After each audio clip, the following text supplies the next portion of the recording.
That'll be a fantastic tournament of football so that we can learn our lessons. But we need to also get you interested. This is African football we're talking about, and you really need to get there, follow it, support it, and play your role in making it grow. Let's talk about our Super Eagles of Nigeria now. Played against Cote d'Ivoire, Nations Cup bound Cote d'Ivoire, lost narrowly 1-0 to the star-studded Ivorian side. We were supposed to be playing Sudan, but Sudan pulled out, and then we are going to be playing Yemen. And people have been saying all kinds of things. Why are we playing Yemen? For me, there's nothing wrong in that. It wasn't as if the Eagles set out to play Yemen. It was force majeure. And every friendly, you will learn something from every friendly you play.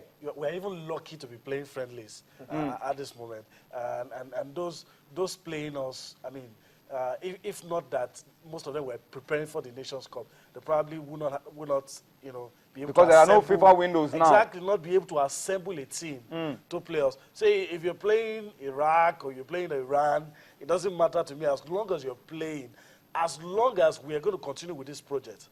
If at any point we use this set of boys and we just show them a way, that's where I'm going to have a problem. But as long as these guys will still be part of whatever we are doing with the Super Eagles, and that's why I'm not. And this year is particularly very key for the chance team, for the home base team. And that's why a lot of people call them the Team B or whatever. I don't really. It's Super Eagles as far as I'm concerned, because some of these guys would still play in the A team. And so whoever we get, I mean, we should even commend the NFF for reacting swiftly when Sudan pulled out. That they were able to get another national team. The quality of the national team is not the issue now. The fact that we are able to play is what really matters. You know, I would like to add something. You know, initially we were supposed to play the Ivorians and, of course, the Mali. And, of course, Mali, something happened. They pulled out. Sudan came in, and everybody was expecting Sudan. And all of a sudden, yeah, we are not playing Sudan. But then there's another thing, Yemen. So I think kudos should be given to the Nigerian Football Federation, because it's not easy to just organize a friendly quickly after one has been cancelled. So it's a good one as far as I'm concerned. Like he said, this team is a good team. It's a team that really tried as much as possible to hold their own against the star-studded Ivorians and actually lost narrowly. If not because of that mistake, it probably ended goalless. So, and of course, the qualifiers for the African Championship CHAN is this year as well. So this is like a good preparation for them. So it's a good one. And hopefully against Yemen we'll be able to do well.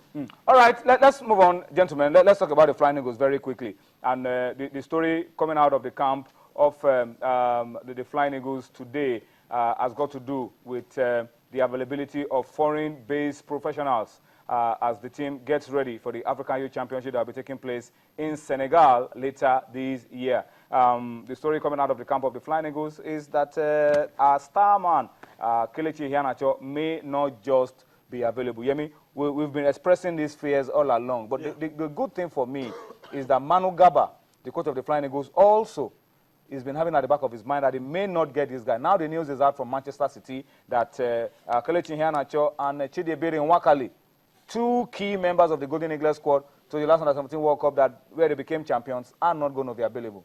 Yeah, and I'm happy that Manu Gaba, you know, had a premonition of this, and he's been preparing one way or the other. This is always going to be a likelihood, and you could cast your mind back to a Gravons Under 23 team that suffered for something like this, and Coach Manu Gaba should expect this. For the Flying Eagles, I don't know, it's always been a problem. At cadet level, we don't really have this problem, but I can't remember the last time the Flying Eagles did well. It was 2011.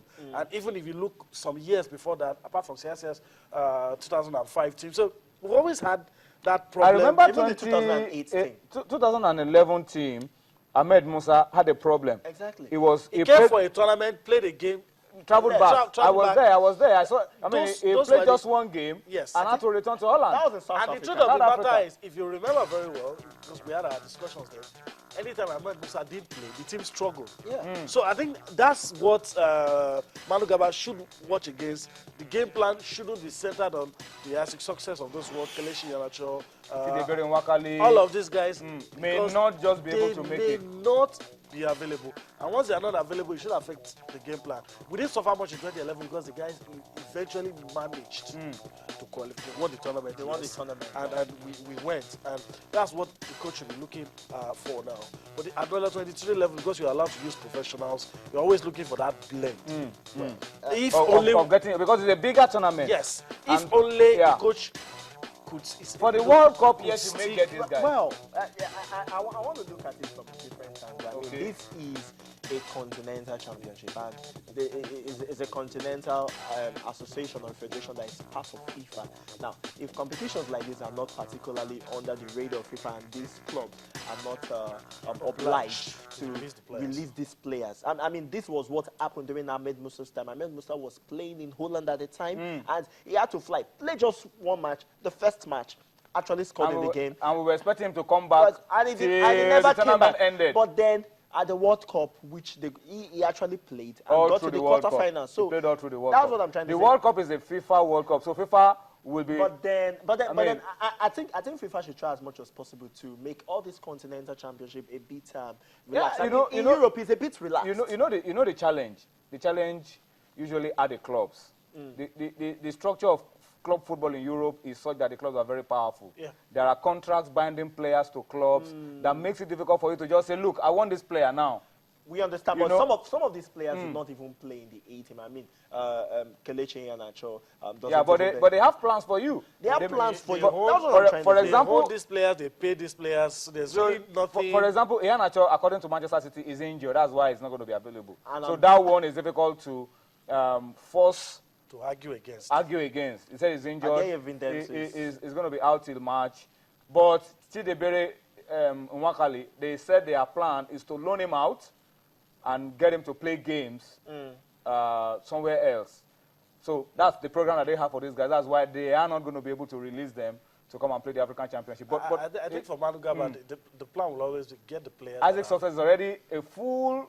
For Granada. A full player for Granada. So get the players that you can get and ensure that you qualify. And all of these star players get them for the World Cup. If they are still as relevant, good and as relevant as we think they are, they can now come in and make the team better. And we're not the only ones that have these problems. All the continents under FIFA do have these problems too. The Asians, the South Americans, and that's why not in Europe. Some. Yeah, yes, because they are powerful. That's what I'm trying to say. They structure it. Good for the European games usually come at the end of the season. No, you can't say that way. Since you're sending your players to Europe, if your players were playing in Africa, you won't be having this problem. So the Europeans... And most of the European Under-20 tournaments take place at the end of the season. Yeah, it's... Mostly at the end of the season. So why can't you just do ours as well? Let us tailor ours as well. It's tailored to the European season. Yes. And that's why there's usually... It's seamless for them. No problem. All right, so there are a lot of challenges for other regions, other confederations outside of Europe to get all of this. But I think the message really... for Manu Gaba, which I know he's been working with. The last time we spoke to Ondoka Ogbade on this show, he said the same thing. He said, look, even if those guys are going to come in the first place, they were coming not guaranteed of places. They were going to come to fight to see if they are better than those who are already here. So if they're not coming, people are already there waiting to take the opportunity. Well, we wish the boys the best of luck, the Flying Eagles. The Africa Youth Championship in Senegal is not too far off. They'll be playing a friendly tomorrow in Kaduna. They've been playing a series of friendly games to sharpen their skills and get ready. And they will be playing, I think, another international friendly against South Africa in Kaduna. And I'm sure that will really make us have an idea of what these boys are up to. But let's talk about the Golden Eagles very quickly. Emmanuel Amunike and his boys are also really sweating it out in Abuja. Screening is concluded now. Amunike is working with a bunch of boys that he intends to take to the African Career Championship in Niger. I will only talk about Amunike after 2 or 3 MRI scans. To see how many of these boys that's when I'll talk. Have because been decimated by that, you know, he has a full complement of some of the guys that he's been working with. After 2 or 3 MRI scans, and you can speak. Then I can say something. But if their performance so far, if I want to judge them, based on all the matches they've played, I mean, you could go to sleep. And that's the case with the under-17 because there's no distraction of one player is playing in Egypt, one player is playing. They are all here, they stay together, and you know the cohesion is easy to achieve. But I'm going to wait till after 2 or 3 MRI scans when they come back from the African